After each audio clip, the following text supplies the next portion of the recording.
Shalom, selamat pagi. Kita bertemu kembali dalam renungan di pagi hari ini.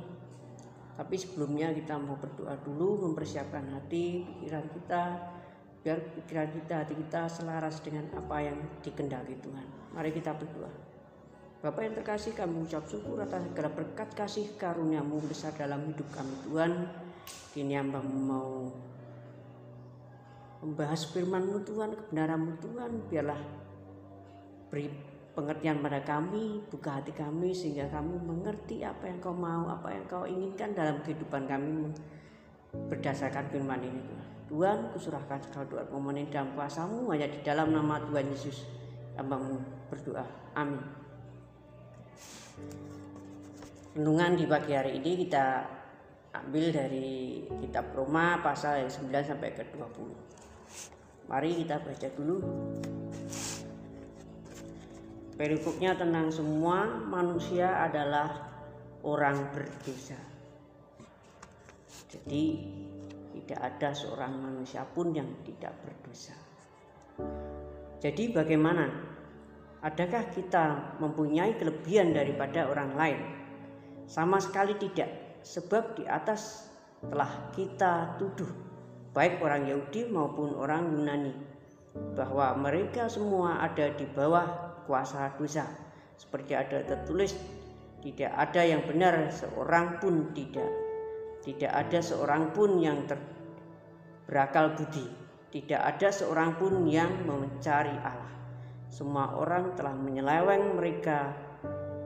Semua orang telah menyeleweng, mereka semua tidak berguna. Tidak ada yang berbuat baik, seorang pun tidak. Kerongkongan mereka seperti kubur yang ternganga. Lidah mereka merayu-rayu, bibir mereka mengandung bisa. Mulut mereka penuh dengan sampah serapah. Kaki mereka cepat untuk menumpahkan darah. Keruntuhan dan kebinasaan mereka tinggalkan di jalan mereka, dan jalan damai tidak mereka kenal.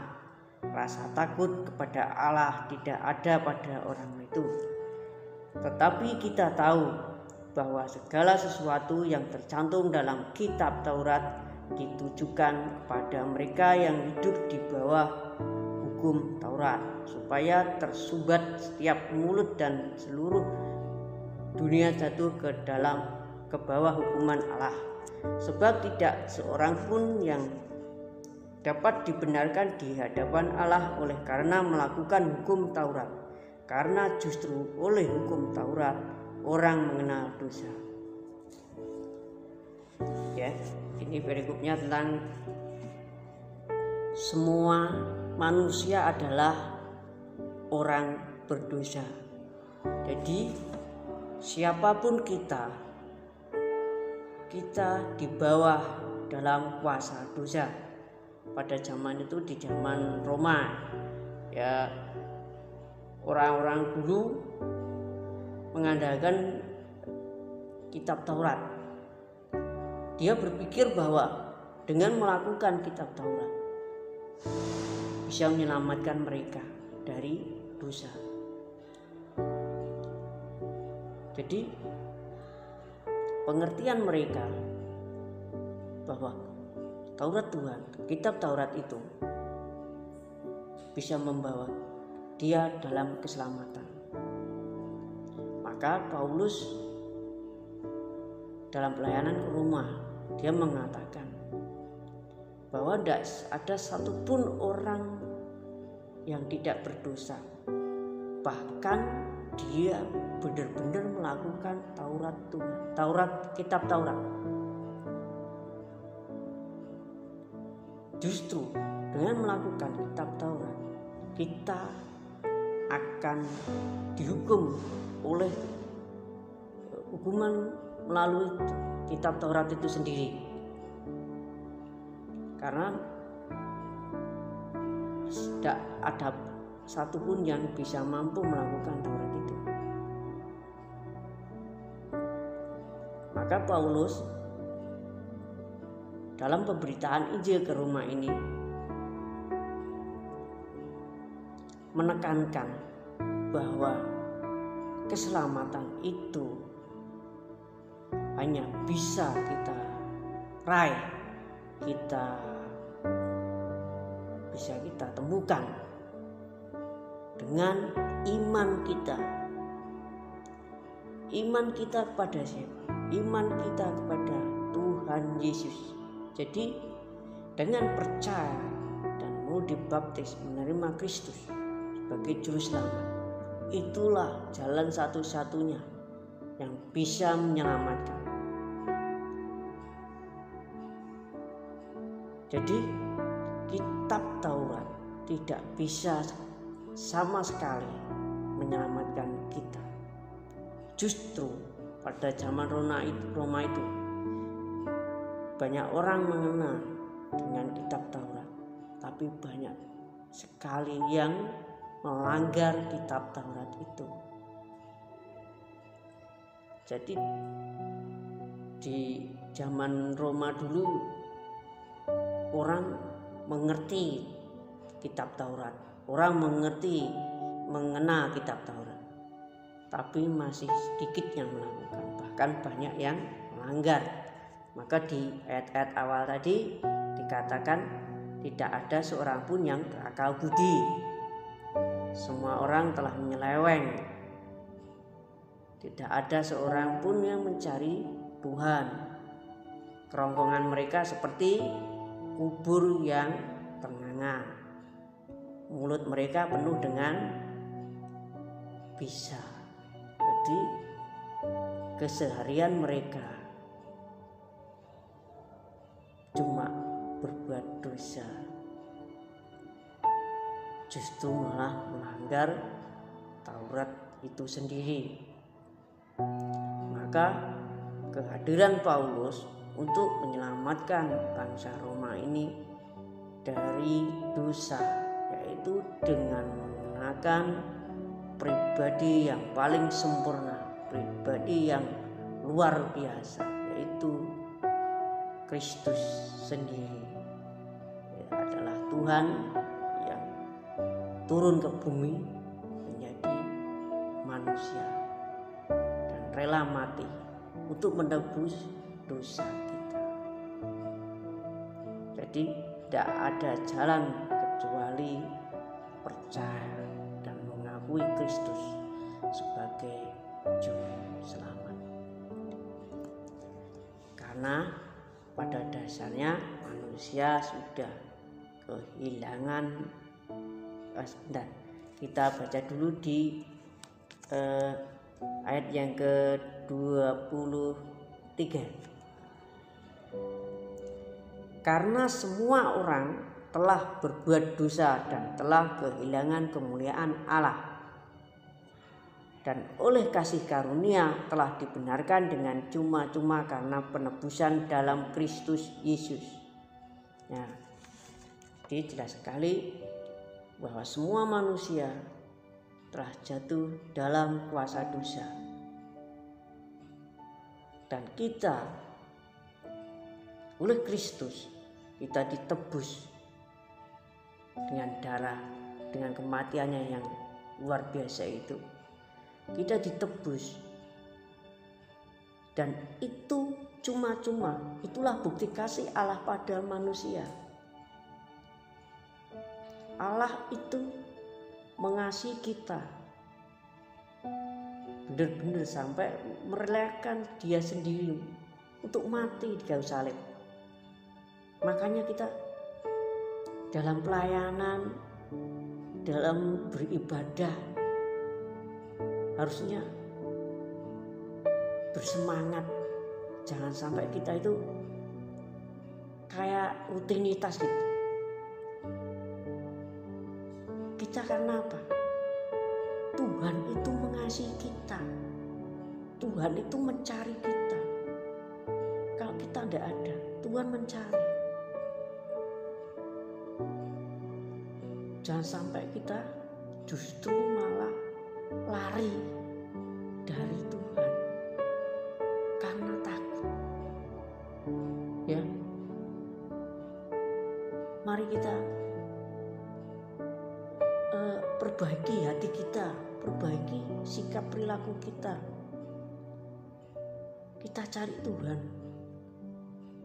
kita beribadah, kita melayani, semangat lagi.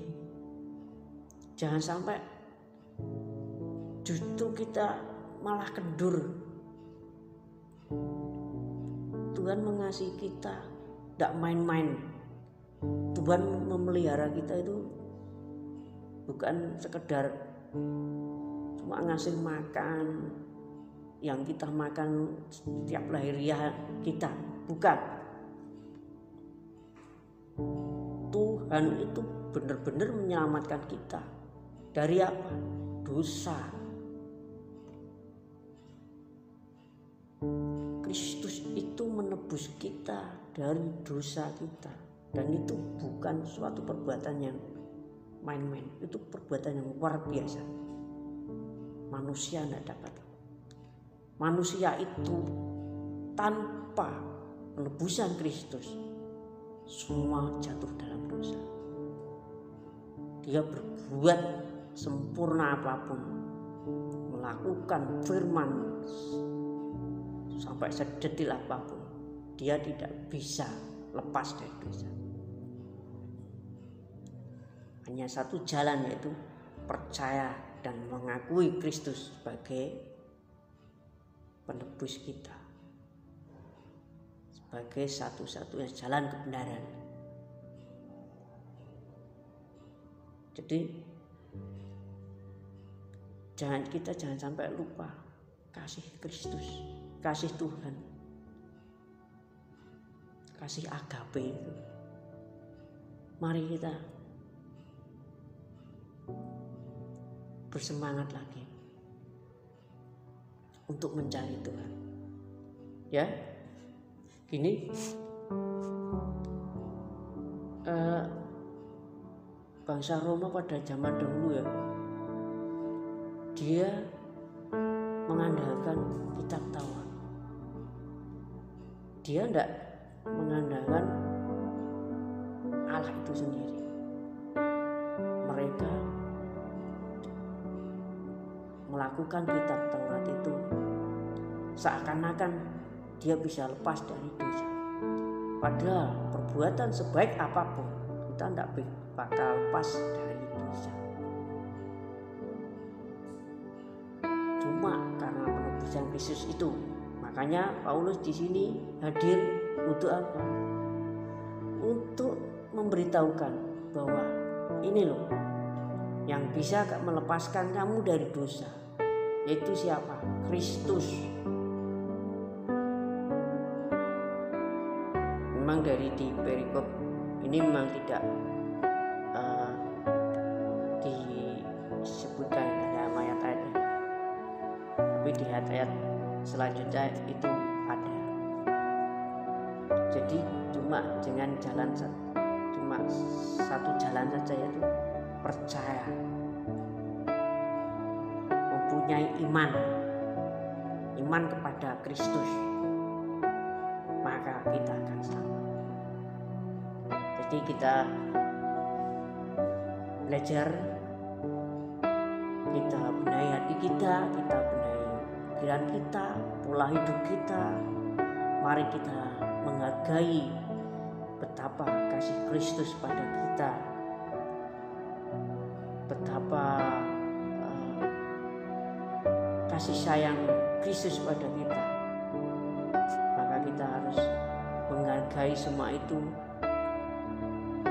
karena Tuhan telah mengasihi kita dengan sampai mati di kayu salib. Kita selayaknya juga mengasihi Tuhan dengan apa?